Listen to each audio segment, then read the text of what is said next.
Right, David. Well, we've got some really interesting political action in the Badger state of Wisconsin. Fox News now learning that Donald Trump is expected to endorse Speaker Paul Ryan at his Green Bay event tonight, just one day after refusing to do so. But we've got top Wisconsin Republicans still not in attendance tonight, including Governor Scott Walker, and that also includes Senator Ron Johnson and Paul Ryan. Here now, Jamie Weinstein of the Daily Caller, John Thomas, the Republican strategist, and we've got Trump supporter, and he is a Trump supporter. We also have Ellis Henican, Newsday columnist. All right, first to you, Ellis.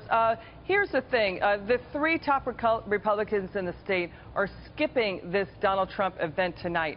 How crucial is their support in this state? I got to tell you, Liz, I don't think endorsements, traditional political endorsements, matter all that much this year, but they do suggest a real problem, which is that there's an awful lot of Republicans who do not like their nominee. That'll kill you if that stays true. Hey, Jamie, here's the other thing.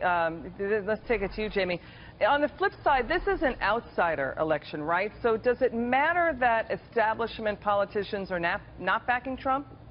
I think in Wisconsin it absolutely matters. First of all, I think on a national level, Donald Trump, given where the polls are, he can't be he doesn't have the luxury of throwing away groups of supporters, whether they're ordinary supporters or big figures like Paul Ryan or Scott Walker. But in Wisconsin, remember, during the primary, Donald Trump kind of picked this fight with Scott Walker, or Scott Walker picked this fight with Donald Trump. That is a state he lost. Donald Trump doesn't have much organization on the ground. He needs these people to help bring some organization to the polls in November. So it's not good for Donald Trump that he's not necessarily on great terms with some of the most important politicians in the state. You know, John, that's an interesting point that you just made, Jamie. John, you've been saying that this fight that Donald Trump has been having with Paul Ryan wasn't necessary, and it underscores a bigger challenge for Mr. Trump. What is that challenge?